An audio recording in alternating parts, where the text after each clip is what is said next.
¿Te imaginas vivir en un mundo donde hasta estornudar puede meterte en la cárcel? Bienvenido al siglo XII. Imagina que eres un campesino medieval. Te levantas y lo primero que sientes no es el sol, sino el frío húmedo que se cuela por las grietas de tu choza de barro y paja. Estiras la espalda, que ya cruje como una puerta vieja. Y antes de que puedas siquiera pensar en el insípido trozo de pan que te espera, ya has infringido, sin saberlo, 3 leyes que podrían costarte una mano, la lengua o directamente la vida. Hoy no vamos a listar leyes como si fuera la compra. Hoy las vamos a vivir. Este es un día en la vida de Gunther, un tipo con una suerte tan mala que probablemente fue concebido bajo una escalera, mientras un gato negro rompía un espejo. Olvídate de manuales de derecho y constituciones. Esto es una guía de supervivencia para una batalla campal que dura toda la vida. Vamos a seguir a nuestro colega Gunther desde que canta el gallo hasta que el señor feudal le pide un favorcito. Spoiler.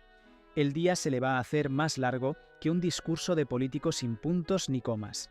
Gunther sale de su humilde morada y lo primero que ve le hiela la sangre más que el viento de la mañana.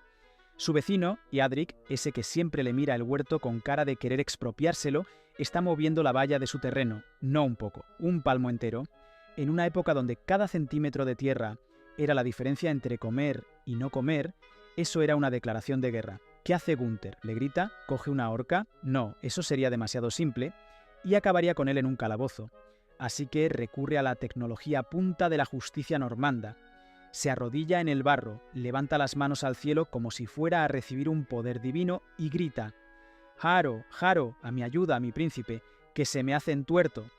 El clamor de Haro era el botón del pánico legal. Al oírlo, la ley dictaba que todo el mundo debía parar lo que estaba haciendo.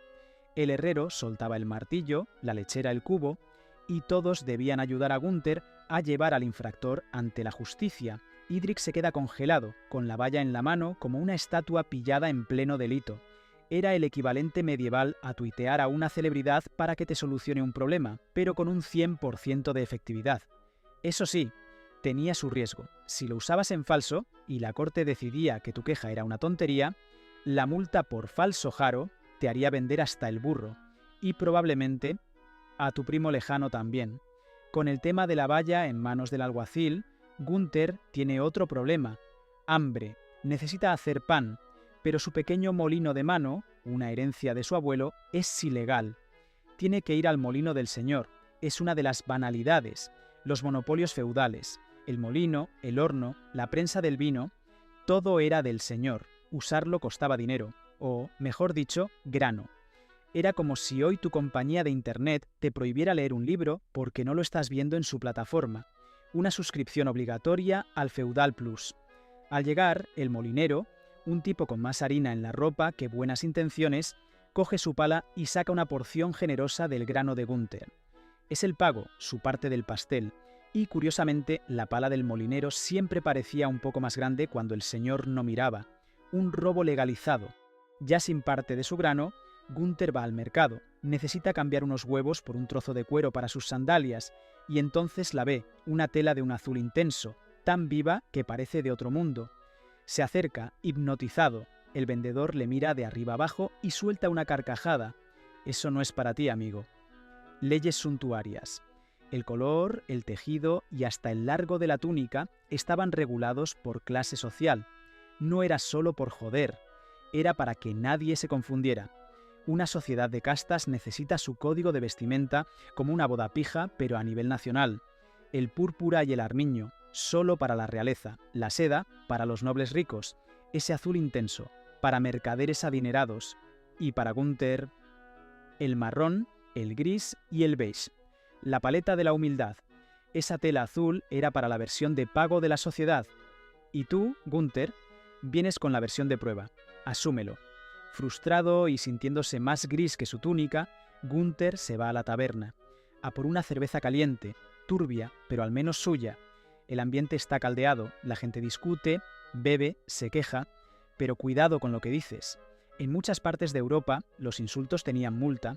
En la pared cuelga un pergamino con precios como en un menú: llamar calvo a alguien delante de testigos, 3 monedas, insinuar que su mujer es demasiado amable con el herrero, 8 monedas, acusarlo de ladrón sin pruebas, 15 monedas y posible duelo judicial.